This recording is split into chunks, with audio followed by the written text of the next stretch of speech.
Welcome to the Leading Real Change podcast. I'm your host, Dr. Jacqueline Kerr, an expert in workplace culture change. From my unique background in behavior science, public health, and community advocacy, I help corporate leaders with evidence-based individual, team, and organizational change to create thriving workplace cultures for all. In the Leading Real Change podcast, I interview dedicated and passionate change makers about their careers, how they lead change, and what leaders can do today to make a difference to build healthy, inclusive workplace cultures for all. I'm excited to share these examples of real workplace change with you. You'll learn about effective strategies that are working and how to overcome real barriers to change that challenge us every day. I hope you'll feel inspired and more confident to keep leading change in your workplace. Please share this podcast with other HR, DEI, or ERG leaders who you know are working hard but are struggling to have an impact and need more support to effectively create a thriving workplace culture for all today.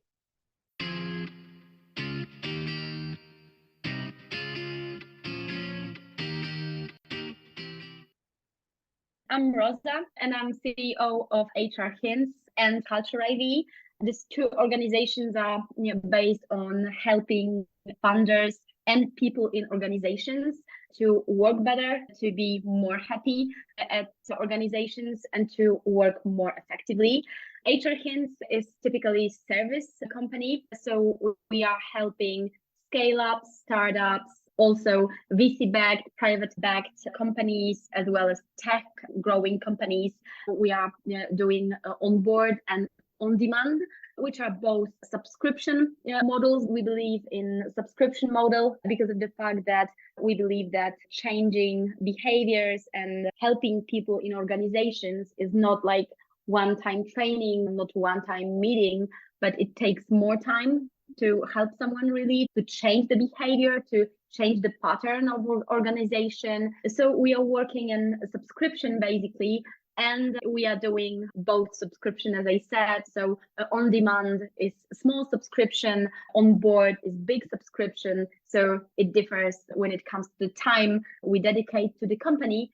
And we are helping both in building teams, so talent acquisition, and in people and culture, so organization culture, which means basically that we are kind of external HR department for startups and changing companies, especially now when companies struggling with hiring. Times are hard for HR, for talent acquisition especially. We are rather laying off than hire currently. Or we are looking at every position in our payroll. It's much easier and it's much cheaper to get external expert who knows the market, who has a lot of knowledge and knows the context, especially that we are having global context, especially when you are a young company and you are just learning how to manage and how to organize all this from the leadership point of view.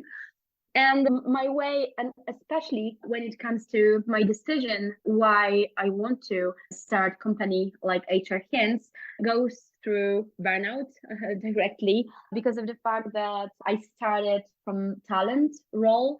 I was working as a headhunter at the beginning of my career. After that, I was working in a recruitment agency, and I was part of a great team and hiring and also leading in recruitment. And after that, because of the fact that recruitment is a little bit like sales, so if you are having your ups, it's really great and you earn a lot of money and you are super successful. But when you are having your downs, it's really hard to go through that. And candidates are rejecting offers and people are withdrawing and customers are not satisfied as you would like them to be. So it's really hard to go through that moment, and every recruiter is having that moment in his or her career. And I also had that moment, and because of the fact that I was always highly engaged and I was really excited of hiring and I loved it until I went through burnout. I decided that I don't want to do that any longer. And I decided that, okay, for me, enough is enough. I don't want to recruit anymore. And I stopped working at a recruitment agency and I joined startup. in these days, I didn't know what does it mean to work at startup, and it's quite challenging to join a startup with a burnout. It's kind of high risk of decision in these days. But yeah, I moved from the talent acquisition role to the HR manager role. From the talent acquisition part, I moved to people and culture area, which means that not only recruiting was my scope, but also taking care of people, growing managers, taking care of communications, conflicts, onboardings, offboardings. So all these things which is happening with people after they join company. So basically all the ongoing company and people life. And luckily for me, I met the people who helped me a lot. And I started to work with startups and with VCs. And what I found there is a huge impact and a huge possibility to change the environment, and also to have that feeling that you really can do something. And I think like for people with huge engagement is super important to have that feeling and to have that possibility. So I found it in startup environment, and I find it until today. And that's why we are working with startups basically. We've helped more than 60 startups, scale-ups, and tech companies. So we are having huge expertise in this area. So we decided to write down our own methodology, which is called Culture ID. It's based on the most repeatable things in HR, because we believe that on one hand, of course, in HR, it is important to have this human touch. So to treat everyone individually, to talk with every founder, every manager, every team member. But on the other hand, there are many things which are repeatable. It's not true that, okay, like every company is totally different. It's different when it comes to the mission or to the vision, but the processes, the problems, like including the burnout problems we will be talking in a second, are super repeatable. We count that even up to 70% of problems in growing companies or changing companies are repeatable when it comes to the growth stage of the company. So that's why building Culture ID was possible. A lot of people are thinking, okay, we are so individual, like no one understands us. We are so different. You cannot help us because you don't know how it works to have such a company. Okay, I don't know how to lead your company, of course, but I've seen 10 companies being on Series A or being after Series A fundraising. I know 12 funders after Series B. And I know what kind of problems you may have when you have, I know, 150 people on board. And previously, last year, you were having half of that. Many problems are repeatable. So that's why most common problems, especially in burnout and protecting people's health and mental health, are repeatable, and we are able to prevent them. Great. Thank you so much for that introduction. There's so many important nuggets in there in terms of, even as you said, your own journey. When you are super engaged and motivated by what you do, it doesn't mean that you're protected against burnout. And I think that's the thing. More and more people want to be engaged and want to have a purpose-driven career. So we have to continue to support them to not go into burnout. But almost in some ways too, without that purpose and without that engagement, they will burn out. So I think that's just such an important point you brought up there. And then we always think about things like there isn't a silver bullet, one size doesn't fit all, those types of things. But there are some universal truths about human behavior. Because again, when I think about that, about coaches, they're basically seeing similar models. We have such similar kind of human failings where we maybe lack self-belief or we have unrealistic expectations. There are so many things we know from psychology that are common behaviors and also that have common roots. Like we know so often there are common roots to these problems. And again, like you, I see that the system part of this is the process by which you can go through. You can bring your own ingredients, but the recipe for how you move forward is actually quite common. So that's also how I see it.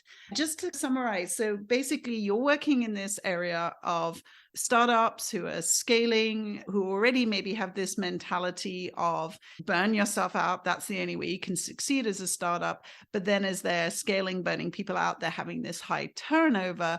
So again, that then also has its own impact on the organization and this feeling of stress and burning out. So basically, you've not only seen these patterns because you've seen it in many other organizations, but your organization comes in and works with companies for 3 to 6 months. When a company isn't yet ready for an HR team, you provide that temporary team, but you're with them for long enough to actually see, how do we change that team in the time that you're there? And I think that's so important because you're actually taking people through that behavior change process. You have a background in psychology as well, which also brings depth of understanding of these sort of repeatable human patterns. So just tell me about some key behaviors that we're going to focus on today in our discussion that you see coming up and that you have solutions for. 100%. That's super important what you've said, that it's really maybe not easy, but that's possible to see how organization is changing when you observe it for a longer time. On one hand, I totally understand that some companies are having this willingness to buy a consultancy or to send their managers to the external training. Let's spend the weekend together and let's learn how to manage the team. Okay, that's possible when we are having everyone on board and we are having all the team together and we are spending all the weekend getting tools and mechanisms and ways how to manage. But from Monday, we are really implementing it. But what's really happening when we are trying to implement it? In 80% of organizations, the problem is that after we are coming back to the organization from external training or lesson or lecture or whatever, the problem is the organization itself. So the founders who are having no idea what have you learned as a manager, or the founders who are having other priorities for current quarter, or other managers who are saying like, okay, I understand that we are having great patterns to implement, but sales first. And I totally get all these arguments because I'm the founder myself.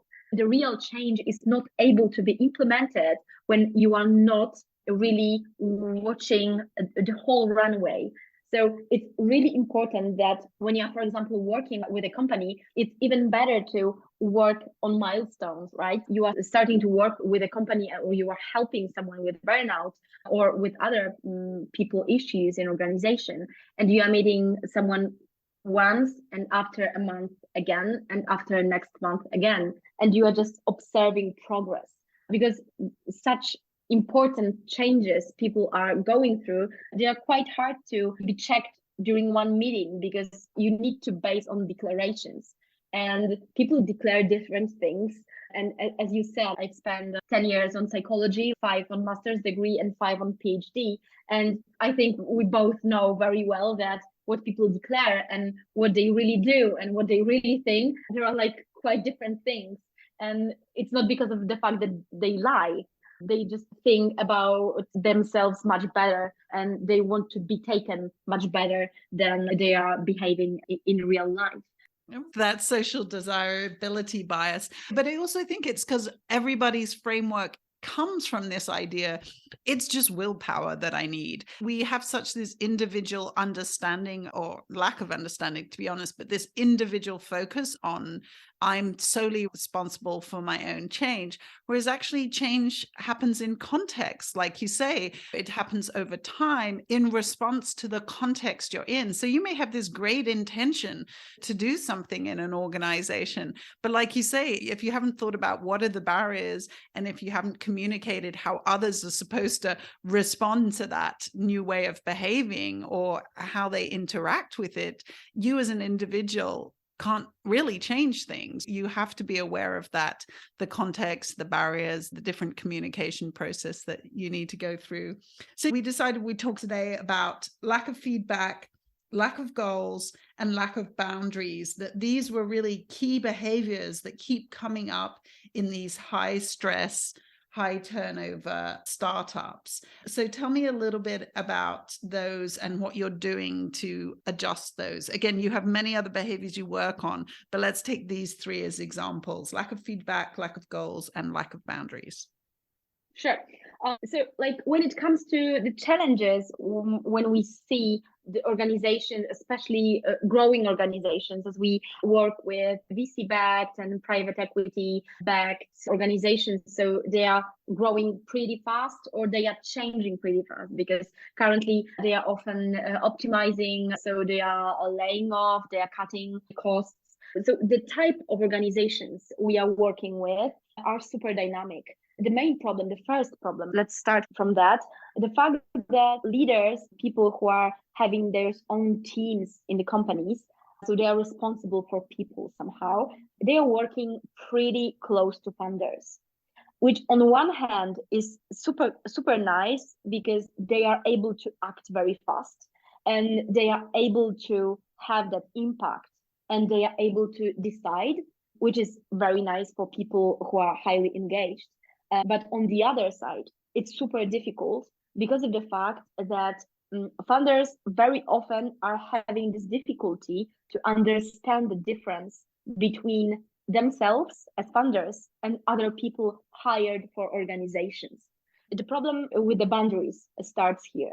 If something is breaking down, if we are having like a big issue, asking people to stay longer for late hours, asking people for doing something extraordinary, doing something else more than standard. On one hand, for funders, it's like a totally obvious thing, and they don't promote people for that. They don't say even thank you sometimes for that because they say, okay, we are just startup, we are just a demanding company. What else you expected? And when managers, especially working close to funders, they are really ambitious and they really want to prove they are really on a good place in the right role, they let other, especially funders, let other move these boundaries. And they stay long hours, they show how much they are involved, how much they are engaged, and they move these boundaries more and more, which shows funder that, okay, she or he is like my brother or sister in army, so we can fight together. Okay, on one hand, it can work like that, but it's not true basically, because this person is not having as big equity in your company as you have, and it's not the same role. The difference between the manager and the co-founder is much bigger, in fact, than you can imagine when you are joining as a manager. Being the owner of the company, it's totally different than being a manager. So these boundaries and showing others that you really are in a good place, it's pretty dangerous for a longer distance because of the fact that for a week, for a month, even for 3 months, you can go with a sprint model. But for a longer time, it's really tiring and it's even impossible. And even like for funders, like we hear more and more often that funders are publishing on LinkedIn, there's private stories from the hospital or from their private lives that they pushed themselves so far that they were just exhausted and they were forced through their families or their health just to stop working, basically. So that's a huge thing. And that's the thing, I think we don't see that downside of it. People just assume that you can push yourselves to self-sacrifice for as long as it takes. But the problem is we do all break physically and mentally. And again, because we don't often share that's happened, we have this misconception that it's not common or that it doesn't happen because we're so stigmatized to not talk about these things. No one wants to share if they burned out or broke down because they want to be available as the next soldier, like you say, that's willing to put their life on the line. And it doesn't help at the end of the day because the organization has higher turnover, then you have loss of knowledge in that process. So it does end up impacting the business negatively as well as people's lives. So that's a good one. That's a good example. Yeah, like 100%.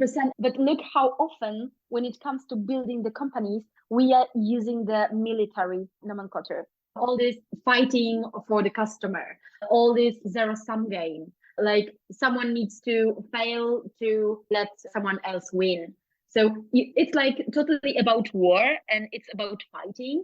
And I think it matters when it comes to the thinking about business, when it comes to the organization culture, but it really gives us the understanding how we think about building organizations. Because what's connected very strongly with the lack of feedback problem, that funders and managers usually think that if someone is not delivering something, or someone is underperforming, or is not doing something like the task, managing the area in the way I wouldn't do that myself, that means that this person is underqualified or has bad intentions or is not good enough for the role. So people are very quickly judging in such dynamic companies. It's like exactly the same what you've mentioned when we were talking about this context and this thinking about the context. Like it's not possible to have a good performer with great onboarding and with a great match to organization. So we are not able to have a star from the market when we are hiring someone. And often people are expecting that, okay, let's find the best head of sales. Let's find the best head of marketing. And we say, what does it mean, the best? Like bring us top 3 candidates from British market, for example. And we say, there's no list like that. It really depends on the speed, of the pace, of the culture, of the challenge. And it's not the type of challenge like B2B sales or B2C sales. It's not as simple. It's when you really think that you can skip as a manager or as a founder, you can skip onboarding, for example, or you can skip giving someone the context. So the understanding what we believe in, how we operate, how you can be part of that, what we expect you, what we don't want you to do. This is super crucial. And if we are having like a great person who can be great performer, but we don't give the feedback to that person, so we assume that, okay, this person is good or not. So we say, okay, you just do the sales, you just grow up the revenue or not. And if you are good at sales, you are just doing the revenue. It's basically not true. Even if we are looking at the research from a scientific point of view, but done on a business group, we see very clearly that it's not about the performer himself or herself. It's about the context. It's about the organization. If the organization is having the habit of giving feedback.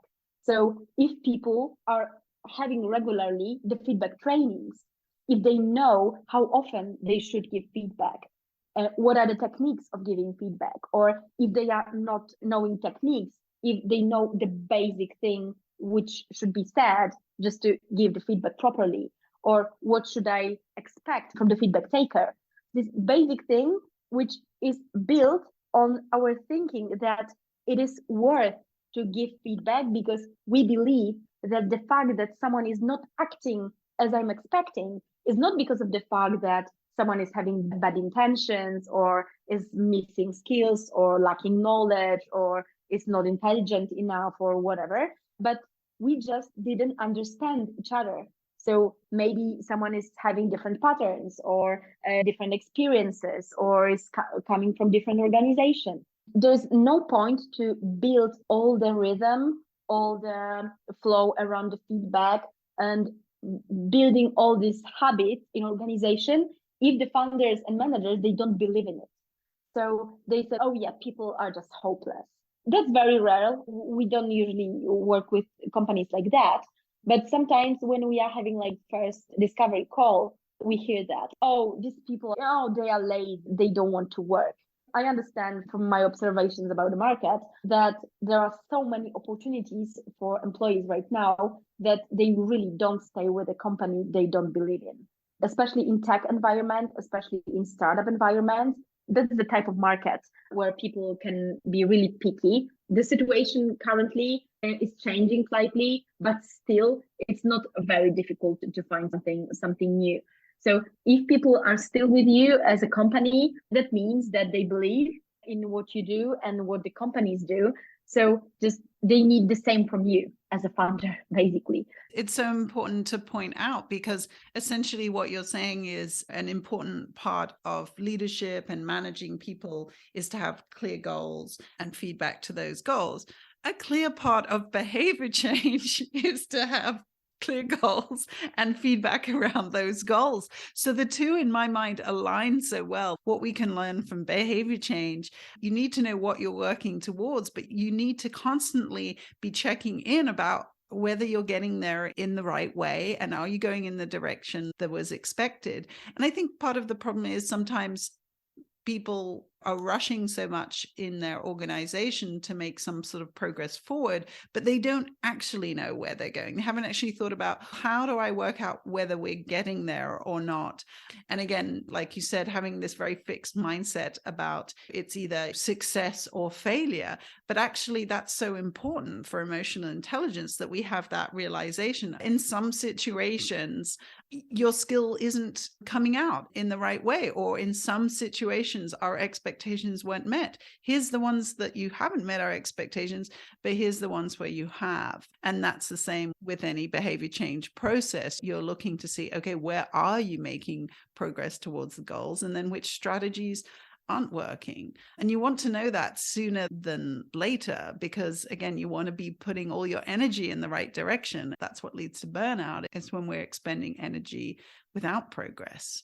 So yeah, I think it's so fascinating that there's this sort of parallel in my mind to managing people is also about understanding how change actually happens. So again, let's get into that then. Is what is your process to, when your staff are in a company for 3 to 6 months or longer, what is it they're doing then to make sure that these negative behaviors are changed over time? What actually changes them? Yeah, like 100% when it comes to the changes, especially, and the flow, which must be on one hand repeatable, but on the other hand, you need to be really sensitive to what's specific for the company, because it's really crucial often. And how we organize it when we are checking it. We usually start from measuring. So we've mentioned previously the lack of feedback, we've mentioned the lack of boundaries, the lack of goals, which are pushing people to be much more often burned out in organizations. So the first thing we are checking is what exactly you do to measure people's work. Are you measuring artifacts, or are you measuring high commitment, or are you measuring effects of work themselves? That's a very common problem, that high commitment is very often wrongly taken as a good performance. For example, when people are answering emails like at 10 p.m. or they call their boss on Saturday, people think, oh, wow, this person is so good performer. And actually, at the end of the day, when we see the effects and we see the level of the delivery, it's not as good as we imagine, because yeah, we are just wrongly taking it. We are checking how it works, and we are going through all the routines. Our people and culture partner goes through all the company routines, regular meetings at the company, interactions with funders, interactions with managers, regular meetings of the team, regular meetings of the company, regular meetings, we call it like on purpose. What are you doing to teach people internally? So where from they gain knowledge about others' projects or others' teams' progress. So how, for example, a product finds out about marketing progress. If the company is counting like 50 people on board plus, it's not very easy. What are the routines? So how you update other team members, basically. The next thing is regular one-on-one meetings. One-on-one meetings with the manager. Are you organizing one-on-ones? How you organize them? So what are the goals of these one-on-ones? And are you going through the reporting, which is pretty common problem, that the reporting meetings, so talking about work itself, is treated one-on-one thing with an employee, while it should be rather an opposite. So one-on-one is the time for the employee just to give the manager the option and the opportunity to catch if something is going wrong. So employee, when, for example, it's very common that companies are reaching out to us when they are having high turnover, or they are having 1 month, like 5 notice on the desk. And they say, I don't know what happened. Like people are starting to give a notice. And we say like, okay, like your managers didn't know about that. And they said, no, but people don't say about that. Okay, so was this space where you can hear this? And no, we don't have such space. We are having weekly meetings with a team. And I said, like, do you really think that your employee will say at the team meeting, oh, I'm quite frustrated and tired. I think about giving a notice. What do you expect? Like, why you think that if we work like that? So yeah, how you design, how you lead this one-on-one meetings. If you organize as an organization, if you have this ritual or this rhythm of the skip level one-on-ones, that's super important. So the skip level is the one-on-one which skips one level basically. So this is the one-on-one which is not very often, of course, but this is the one-on-one with the manager of my manager. And it's not dedicated to take time to discuss why my manager is the worst and what kind of mistakes he or she is doing, or what kind of mistakes she or he is doing or she's making. But it's basically dedicated to catching and understanding the different point of view.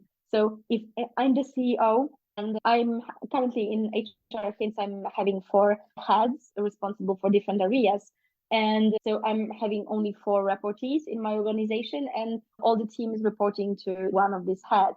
And every month, sometimes it's 6 weeks, I'm organizing these skip levels to understand what are the problems, issues, and observations of people who are using this military nomenclature at this front line. People who are talking to the customers, people who are talking to the candidates, people who are talking to organizations, working to HR managers on our customer sites. They see things which I'm not able to see.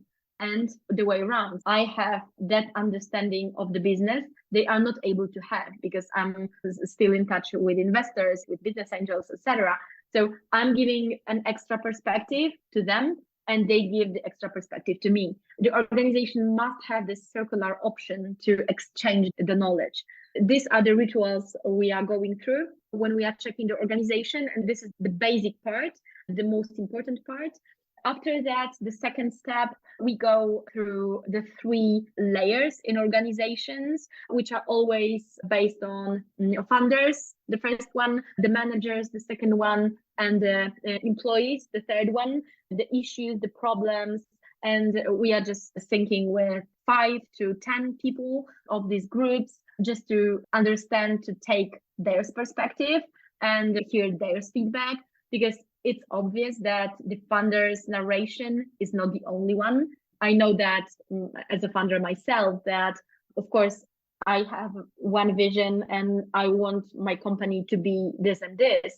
But if you ask my people what they think, I don't think they will say like something completely different, but their perspective will be different. And that's obvious because we are in the different moments, different points. So we are talking with these 3 groups.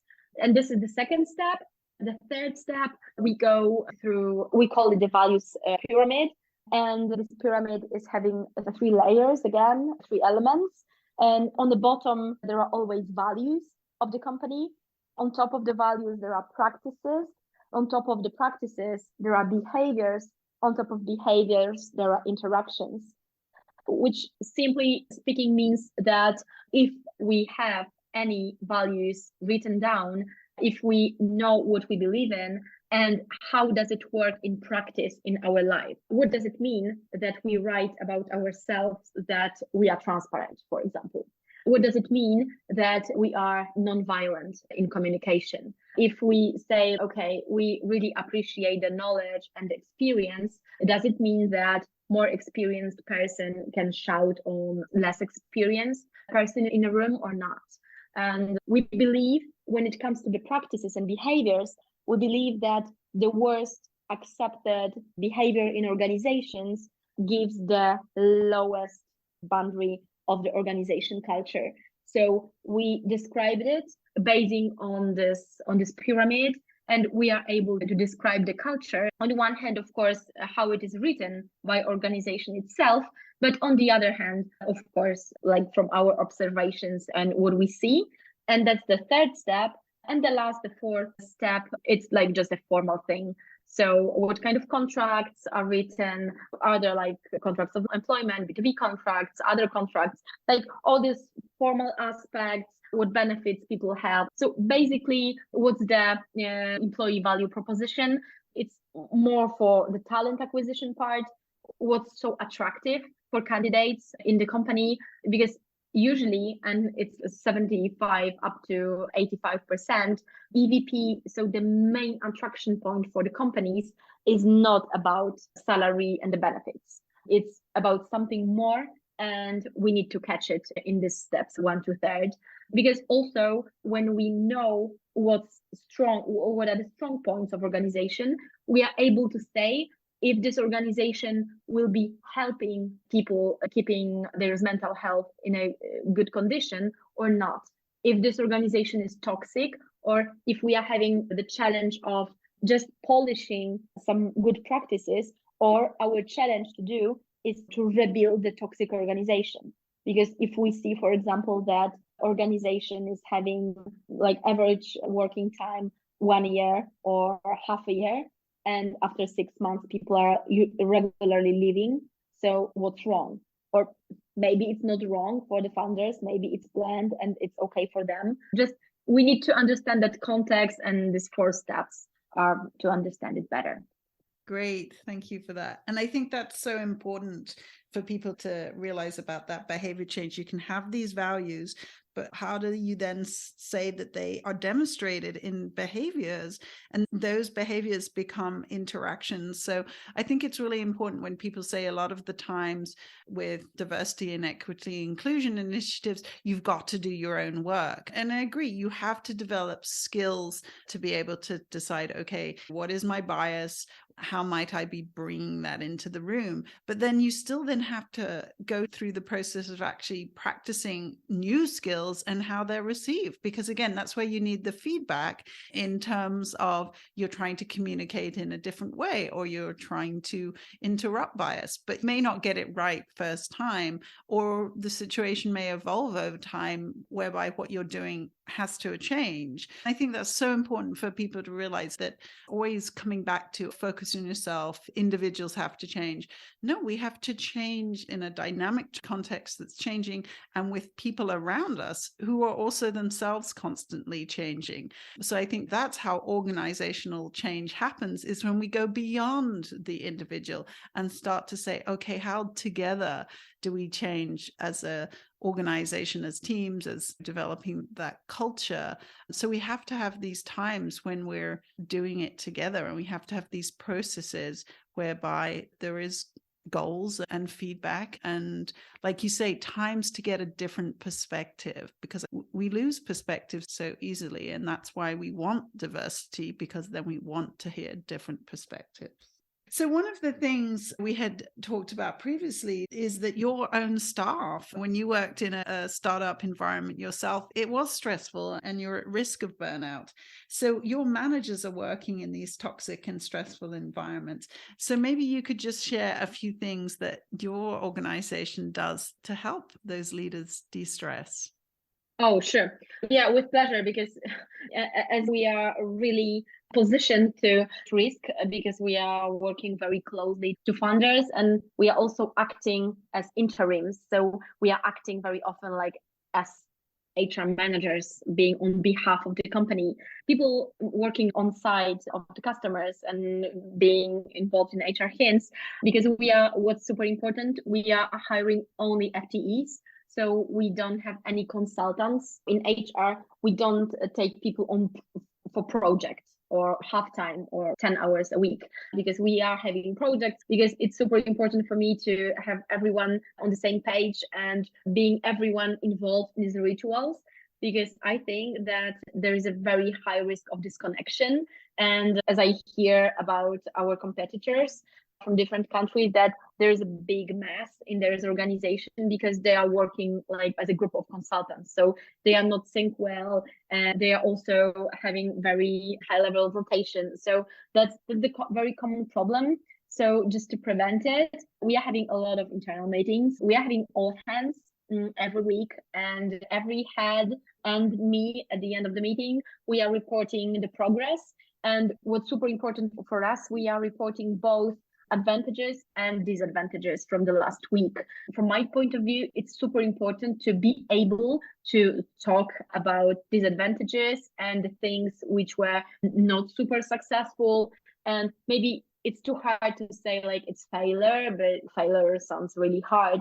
In our agenda, we are always having, okay, where I need help, what I have to announce, or what's my question to you for this week, where we are succeeding and where we are not succeeding. For me, it's super important to openly talk about these not very positive things, just to build this openness inside the company, and not to be scared to say, okay, I don't know how to do that, or okay, I've just noticed that I'm doing it wrong. So that's super important. The second part we have is the one-on-one rhythm. So every employee is having every week one-on-one with the manager.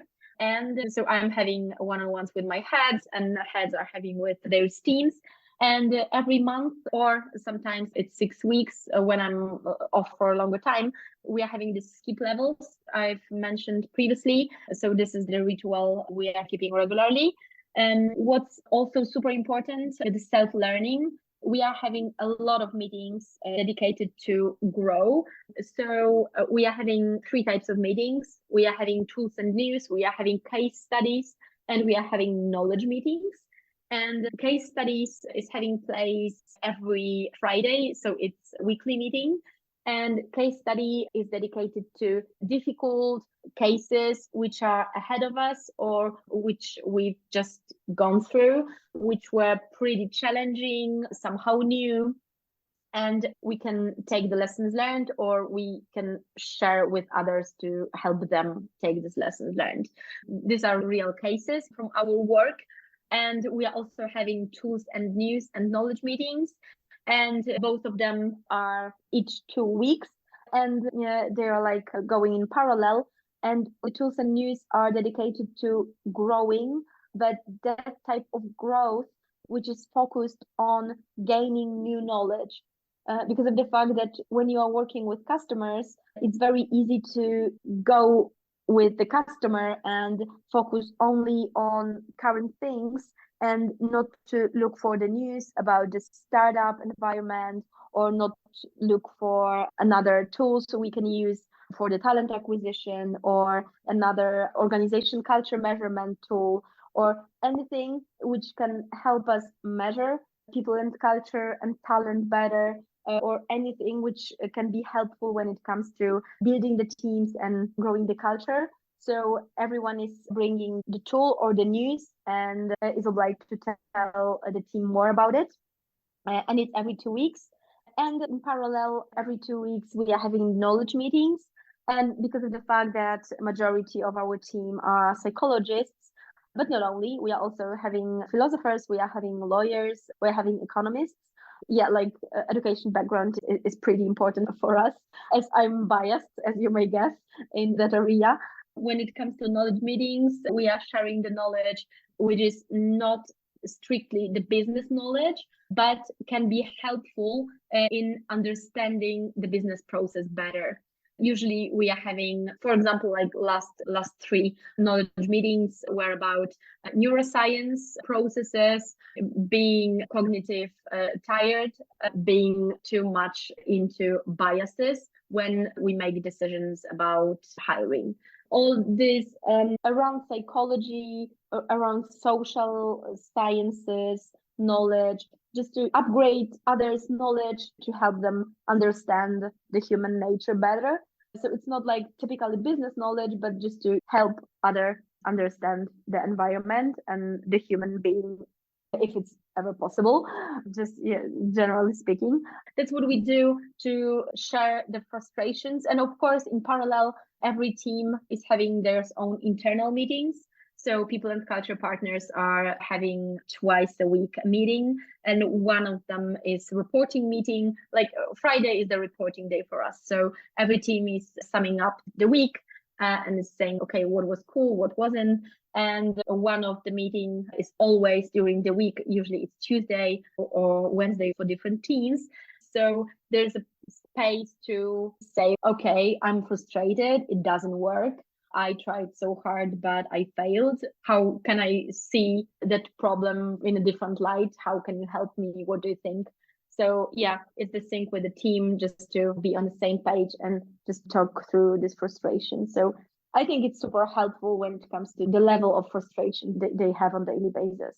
I think that's so important because you're pointing out several things there. One, it's that comfort with mistakes, and people need to know that they can make mistakes and that making mistakes is learning moments. And so you're really developing as a whole this growth and learning mindset through the meetings and the processes you have, which again, it is so important for us to be more inclusive. We have to have that sort of culture to start with. And then also, it's a process of peer learning. And that's how we create systems change, is when everybody is learning together and from each other. And that's what we see in healthcare. We see it also in the nonprofit and global non-governmental organizations. Peer learning collaboratives and the peer learning process is how we move from individual change to systems change. So that's exactly what you're instrumenting in your company. And it's so important because it changes the culture. So great. These are all been such fantastic examples. And even though I think it's a unique environment you're working in, it's also a very common environment in terms of how common startups are, how common burnout in startups is.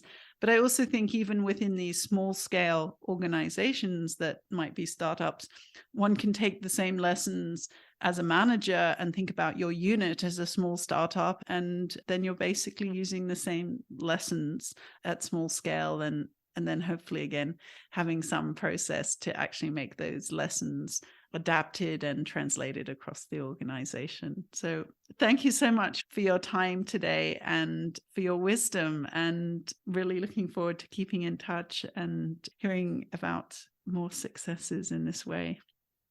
Thank you very much, and likewise, it was my pleasure. And yeah, I'm super glad that there is a space where we can talk about burnout and preventing it, or even having this heads up or building this awareness that something like that exists and it's not someone's fault, but it's the process, and we can together do something to be aware and to help others fighting with it.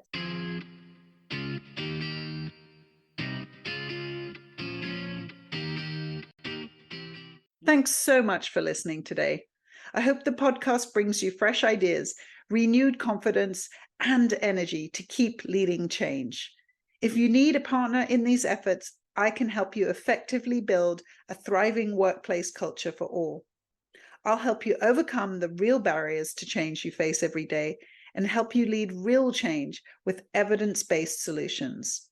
In particular, I want to work with passionate leaders who have tried and failed, because I know you have what it takes, and your experience will help you clearly recognize the difference I can make. For a free consultation today, please visit my website at www.leading-real-change.com. That's www.leadingrealchange.com.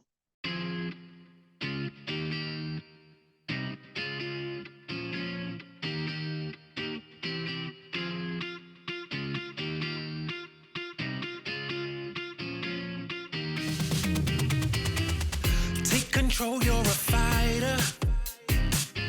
Push the limits and see it, you're already there. Told you we going higher. Ain't no stopping us, we're going in for the win. And we're gonna celebrate. Then we're gonna do it all over again. And we're gonna rock this place, 'cause this is our day. We're gonna do it together.